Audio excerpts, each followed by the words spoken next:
বিএনপির রাষ্ট্রপতি শাহাবুদ্দিন চুপ্পুকে নিয়ে সেই জল্পনা কল্পনা অবশেষে সত্য হচ্ছে। শাহাবুদ্দিন চুপ্পু কিন্তু বিএনপির জাতির পিতা, বিএনপির আব্বা, এবং শাহাবুদ্দিন চুপ্পুকে যেভাবে রাষ্ট্রের স্থিতিশীলতা রক্ষাকারী বলছে এবং সাংবিধানিক ধারাবাহিকতা রক্ষাকারী বলছে, যেভাবে গ্লোরিফাই করছে, তাতে বিএনপি তারা চাইলে শাহাবুদ্দিন চুপ্পুকে জিয়াউর রহমানের সাথে আব্বা বলতে পারে। বিএনপির জাতির পিতা শাহাবুদ্দিন চুপ্পুকে নিয়ে আমরা ধারণা করেছিলাম যে এই চুপ্পুকে যদি অপসারণ করা না হয়, তাকে যদি রাখা হয়, এই চুপ্পু একদিন বেইমানি করবেন এবং জাতির সাথে প্রতারণা করবেন এবং পুরো জাতি ভুগবে। হ্যাঁ, সেটাই হচ্ছে, চুপ্পু বেইমানি করেছে। কত বড় বেইমান দেখেন। আমরা তখন বলেছিলাম আজকে চুপ্পুকে দিয়ে এই কারণ হচ্ছে, সেই কারণ হচ্ছে, ভালো ভালো কাজ করানো হচ্ছে, ইউনূস সরকার যা বলে তাতেই সাইন দিয়ে দেন, সব ঠিক আছে। যেমন হাসিনা বাস্তবে পদত্যাগ করেনি, পদত্যাগ না করে হাসিনা চলে গেছে, কিন্তু চুপ্পুর মাধ্যমে বলানো হয়েছে যে না, হাসিনা পদত্যাগ করেছে। পদত্যাগ করেছে এটা লিখে চুপ্পু সুপ্রিম কোর্টের ফুল বেঞ্চের কাছে আপিল বিভাগের কাছে রেফারেন্স চেয়েছেন, তার মাধ্যমে অন্তর্বর্তী সরকারকে শপথ করিয়েছেন এবং জুলাই আদেশ জারি করেছেন, যা বলেছে সেটাই করেছে। তো দর্শক, কিন্তু আমরা বলেছিলাম যে আজকে চুপ্পু এগুলো করতে বাধ্য হচ্ছে, দ্যাটস রাইট, কিন্তু একদিন এই চুপ্পু বলবে যে এগুলো আমি কিছুই করিনি, আমাকে করতে বাধ্য করা হয়েছে, তখন পুরো জাতি ভুগবে। যেমন শেখ হাসিনা বৈধ প্রধানমন্ত্রী ছিলেন, দেখেন শেখ হাসিনা পদত্যাগ করেন নাই, এটা যদি প্রমাণ করা যায়, পদত্যাগ ছাড়া একটা সরকার গঠন হয়েছে, এটা সংবিধানের দৃষ্টিতে এই সরকার গঠনের সাথে যারা জড়িত এবং সরকারের যারা শপথ নিয়েছে প্রত্যেকের ফাঁসি হওয়ার যোগ্য। আইন অনুযায়ী, সংবিধান অনুযায়ী যারা হাসিনাকে উৎখাত করেছে কিংবা হাসিনা পদত্যাগ করা ছাড়াই সরকার গঠন করেছে, তাদের সবার ফাঁসি হওয়া উচিত। এখন চুপ্পু যেহেতু আগেও বলেছেন, বা এখনো যদি আওয়ামী লীগ যদি আবার আসতে পারে, তখন স্পষ্ট বলবে না কোনো পদত্যাগ করেন নাই, আমাকে ইউনূসও বাধ্য করেছিল এটা বলতে, বিএনপিও বাধ্য করেছিল, জাতির পিতা শুধু শেখ মুজিবুর রহমান, স্বাধীনতার ঘোষক শেখ মুজিবুর রহমান। চুপ্পু তখন ওইটা বলবে। এখনই বেইমানি শুরু করেছে। যেমন সালাউদ্দিন আহমেদ বলেছে, দেখেন এতে একটা ভয়ানক বিষয় যে প্রফেসর ইউনূস ফেসে গেছেন কার্যত। এখন বিএনপি সরকার যে যুক্তি দিচ্ছে তাতে ইউনূসকে গ্রেপ্তার করা উচিত, গ্রেপ্তার করে জেলে নেওয়া উচিত। এটা বিএনপি করবে না, কারণ বিএনপির নীতি হচ্ছে যে নিজেদের স্বার্থের জন্য যতই অবৈধ কাজ করা হোক সব ভালো, আর নিজেদের স্বার্থের বিরুদ্ধে যা যাইবে সেটা অসাংবিধানিক। এটা হচ্ছে বিএনপির নীতি। বিএনপির নীতি হচ্ছে মোনাফিকের নীতি, ধান্দাবাজি নীতি। এখন ইউনূসকে গ্রেপ্তার করার মতো উপাদান বিএনপি সরকারের কাছে আছে, পেয়েছে, কিন্তু এটা বিএনপির জন্য প্রয়োজন নাই, করবে না।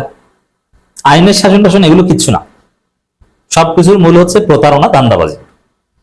তো দর্শক দেখেন খবর, রাষ্ট্রপতিকে জিজ্ঞেস করেছিলাম আপনি কি আদেশ জারি করতে পারেন, মানে জুলাই সনদ আদেশ জারি করেছে রাষ্ট্রপতি, আপনি কি পারেন এটা যে করেছেন আপনি?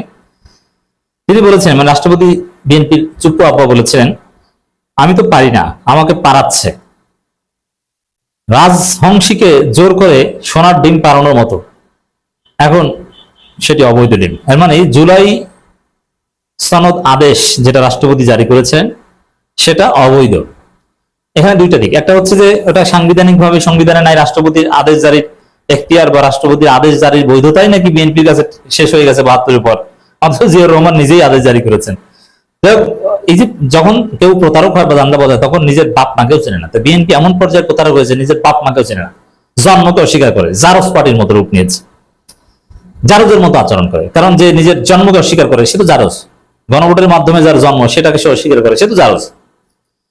দর্শক, এখন বিএনপির ব্যাখ্যা অনুযায়ী দুইটা দিক, একটা হচ্ছে যে রাষ্ট্রপতি জুলাই সনদ আদেশ জারি করতে পারে না, যদিও করতে পারে না, এটা হয় না, এটা অবৈধ।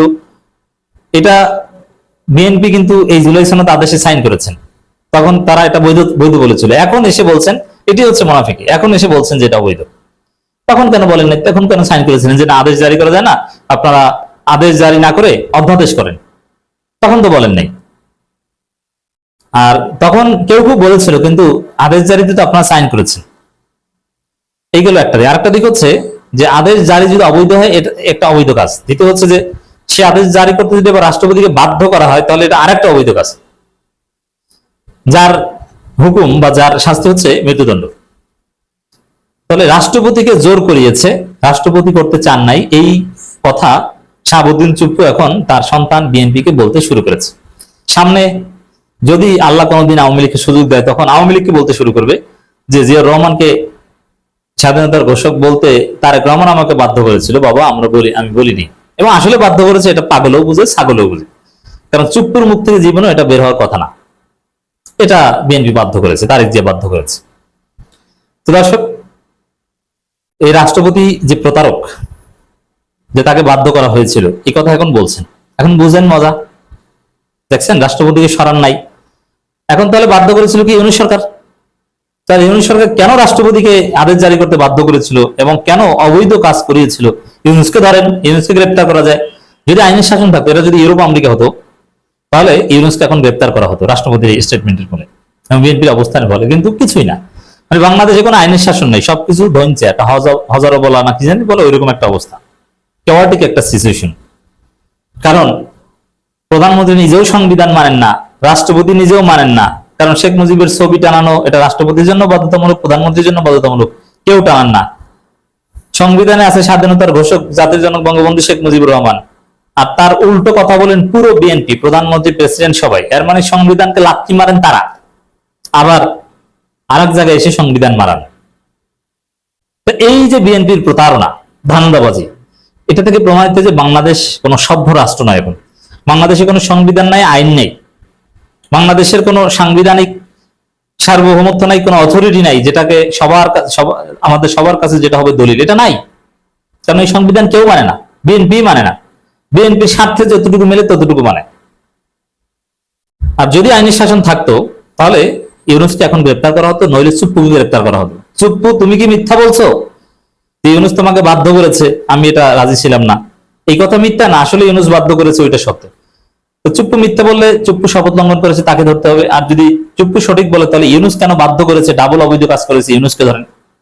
কিন্তু বিএনপি কিছু করবে না, খেলবে। তাহলে বুঝতে পারছেন যে বিএনপির নেতৃত্বে যে বাংলাদেশ, এটা একটা কেওয়াটিক বাংলাদেশ। এখানে কোনো সংবিধান নাই, আইন নাই, কোনো আইনের শাসন নেই, কোনো রুল অফ ল নেই। তো দর্শক, এই শাহাবুদ্দিন চুপ্পু বলছেন যে আমাকে দিয়ে সোনার ডিম পাড়ানো হয়েছে, কিন্তু দেখেন কত বড় প্রতারকের প্রতারক। জুলাই সনদ আদেশ জারি করিয়েছে, এটা অবৈধ, কিন্তু খালেদা জিয়ার মুক্তির আদেশ দিয়েছে রাষ্ট্রপতি, এইটা বৈধ, তাই না? কত বড় প্রতারক। এবং অন্য যা কিছু সবকিছু বৈধ, কিন্তু বিএনপি যেটা সাথে একমত না, শুধু এইটা বৈধ। আরে ভাই, অবৈধ হলে তো রাষ্ট্রপতির মাধ্যমে ইউনূস যা করেছে সব অবৈধ। খালেদা জিয়ার মুক্তির আদেশ, ওটাও অবৈধ, কিন্তু ওইটা বৈধ, এইটাও অবৈধ। এগুলো কি? মানে আশা করি আমরা সাধারণ জনগণকে সংবিধানের এই জটিল মারপ্যাচের আড়ালে যে বিএনপির প্রতারণা, এটা খুব সহজে বোঝাতে পারছে। বিএনপি একটা প্রতারক, ধান্দাবাজ এবং মিথ্যুকদের দল, এবং বিএনপির আব্বা হচ্ছে এখন এই শাহাবুদ্দিন চুপ্পু।